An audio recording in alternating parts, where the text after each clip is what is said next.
Hi guys, my self Lokesh, welcome to Matsya group of education Bansur. हम बात कर रहे थे इससे पहले की क्लास के अंदर कि हमने देखा था कि सिलेबस को आरआरबीएम ने सिलेबस को किस प्रकार से डिवाइड कर रखा है। आज हम चर्चा करेंगे। देखो यहाँ तक हो चुका था, सिलेबस देख चुके थे हम। उसके बाद में फर्स्ट यूनिट की बात कर रहे थे, मेजर टॉपिक कौन कौन से होते हैं ये पढ़ेंगे इसके अंदर। उसके बाद में हमारा इंट्रोडक्शन चल रहा था, ये चर्चा कर चुके थे कि इंट्रोडक्शन के अंदर की स्पेक्ट्रोस्कोपी क्या होती है। उसके बाद में फर्स्ट ऑफ ऑल अब चर्चा करेंगे, टॉपिक चल रहा है एब्जॉर्प्शन स्पेक्ट्रोस्कोपी और इमिशन स्पेक्ट्रोस्कोपी क्या होती है, इसके बारे में यहाँ पर हम चर्चा करेंगे। देखो हम चर्चा कर रहे हैं एब्जॉर्प्शन स्पेक्ट्रोस्कोपी या अवशोषण स्पेक्ट्रोस्कोपी।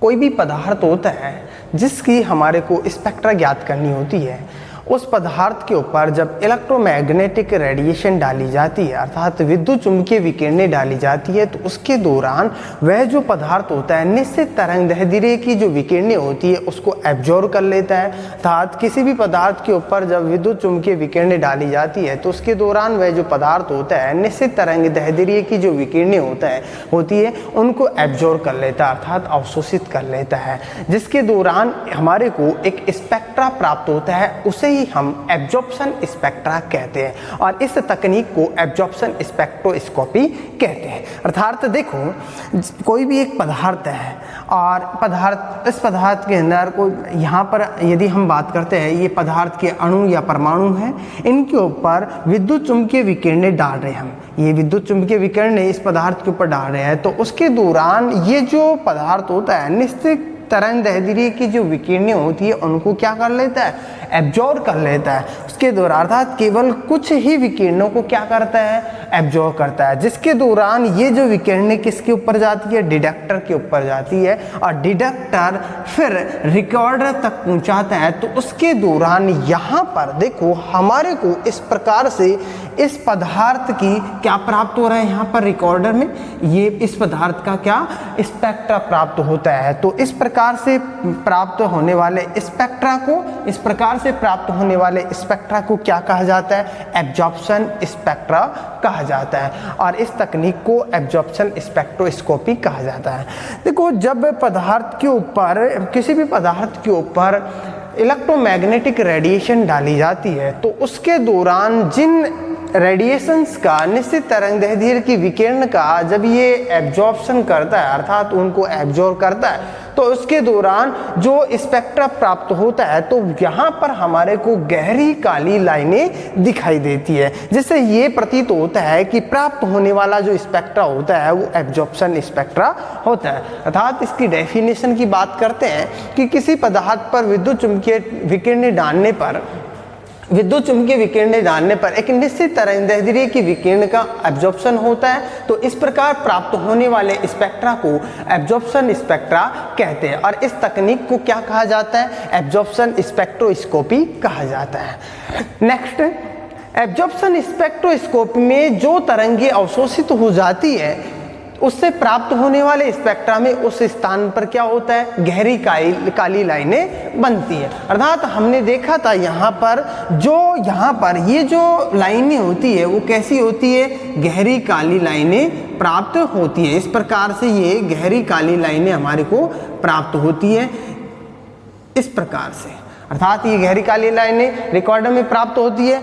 उसके बाद देखो नेक्स्ट, ये जो काली लाइनें होती है ये यह प्रदर्शित करती है कि प्रकाश का यह भाग माध्यम द्वारा क्या किया गया है, अवशोषित किया गया है और जब यह विकिरण किसी पदार्थ में से होकर के गुजरती है तो पदार्थ उन तरंगों का क्या करता है, वर्णनात्मक अवशोषण करता है। जो पदार्थ ये कहें कि विकिरण किसी भी पदार्थ में से होकर के गुजरती है तो पदार्थ उन तरंगों का वर्णनात्मक अवशोषण करता है, जो यह तापदीप्त होने पर क्या होती है, उत्सर्जित होती है। जब तापदीप्त होने पर उत्सर्जित होती है तो उसके दौरान नेक्स्ट नंबर 2 की बात करेंगे, उत्सर्जन अर्थात इमिशन स्पेक्ट्रोस्कोपी क्या होती है, इसकी बात करेंगे, उत्सर्जन स्पेक्ट्रोस्कोपी। देखो कोई भी पदार्थ है और उस पदार्थ को हम क्या दे रहे हैं, ऊर्जा दे रहे हैं। अब उस पदार्थ को जब ऊर्जा देंगे तो उसके दौरान ये जो पदार्थ होता है इनमें से विद्युत चुम्बकीय विकिरणें तरंगों के रूप में क्या होती है, बाहर निकलती है। इस पदार्थ में से ये अणु परमाणु, अणु या परमाणु है, ये अणु या परमाणु, और इनमें जब विद्युत इनको जब ऊर्जा दी जाती है, इस पदार्थ को क्या दिया जाता है, ऊर्जा दी जाती है, तो उसके दौरान इनमें से विद्युत चुम्बकीय विकिरणें क्या होती है, बाहर निकलती है। जब विद्युत चुम्बकीय विकिरणें बाहर निकलती है तो उसके दौरान रिकॉर्डर तक ये जो विकिरणें होती है, अर्थात कुछ निश्चित विकिरणें होती है, निश्चित विकिरणें अर्थात निश्चित विकिरण, और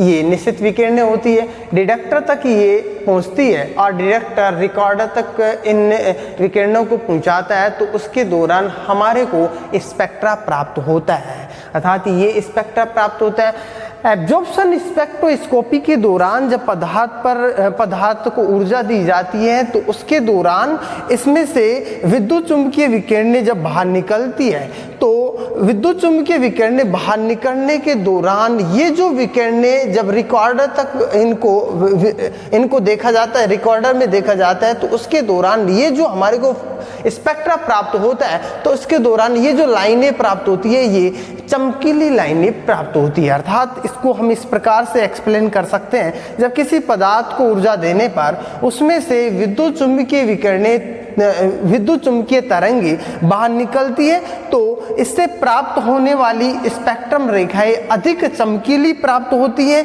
इसे उत्सर्जन स्पेक्ट्रोस्कोपी कहते हैं, और इससे प्राप्त होने वाले स्पेक्ट्रा को उत्सर्जन स्पेक्ट्रा कहा जाता है, अर्थात इमिशन स्पेक्ट्रा कहा जाता है। ये आज अपन ने चर्चा की है कि एब्जॉर्प्शन स्पेक्ट्रोस्कोपी क्या होती है और इमिशन स्पेक्ट्रोस्कोपी क्या होती है। Thank you.